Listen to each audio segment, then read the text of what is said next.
ഇതൊരു ആനയല്ല. അല്ല. ഇത് തേങ്ങയല്ല.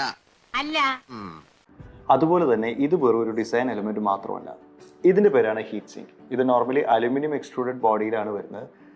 LED നിന്ന് വരുന്ന ഹീറ്റിനെ ഡെസിപ്പേറ്റ് ചെയ്യാൻ ഉപയോഗിക്കുന്ന ഒരു ഡിസൈൻ എലമെന്റ് ആണ്, അല്ലെങ്കിൽ ഒരു എഞ്ചിനീയറിംഗ് എലമെന്റ് ആണ് ഈ ഹീറ്റ് സിങ്ക് എന്ന് പറയുന്നത്.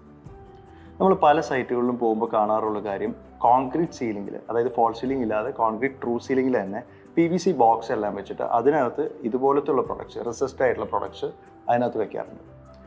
This product is a resist product and it is design to be used inside a false ceiling. കാരണം ഇനഫ് വോളിയം ഓഫ് എയർ ആയിട്ട് ഈ ഹീറ്റ് സിങ്ക് എക്സ്പോസ്ഡ് ആണെങ്കിൽ മാത്രമാണ് ഇതിൽ നിന്നുള്ള ഹീറ്റ് ആ എയറായിട്ട് ഹീറ്റ് എക്സ്ചേഞ്ച് നടക്കുകയുള്ളൂ. എല്ലാ LED-യും ലൈറ്റിനൊപ്പം തന്നെ ചെറിയൊരു അളവിൽ ഹീറ്റും ഡെസിപ്പേറ്റ് ചെയ്യാറുണ്ട്. ആ ഹീറ്റ് പ്രോപ്പറായിട്ട് നമുക്ക് സിസ്റ്റത്തിൽ നിന്ന് പുറത്ത് വിട്ടില്ലെങ്കിൽ ഇതിനകത്ത് തന്നെ ഹീറ്റ് കിടന്ന് ഈ LED-യും അതിൻ്റെ ഇലക്ട്രോണിക് സർക്യൂട്ട്സ് എല്ലാം പഴുത്ത് അതിന് ഡാമേജ് വരാൻ സാധ്യത കൂടുതലാണ്. ഇൻ എഫക്റ്റ് നമ്മൾ എത്ര നല്ല പ്രൊഡക്റ്റ് വാങ്ങിച്ചാലും, എത്ര ക്വാളിറ്റി ഉള്ളതായാലും, എത്ര പ്രൈസ് കൂടി പ്രൊഡക്റ്റ് വാങ്ങിച്ചാലും ഒരു LED-ക്ക് 5 to 6 years മിനിമം ലൈഫ് നമുക്ക് കിട്ടേണ്ടതാണ്.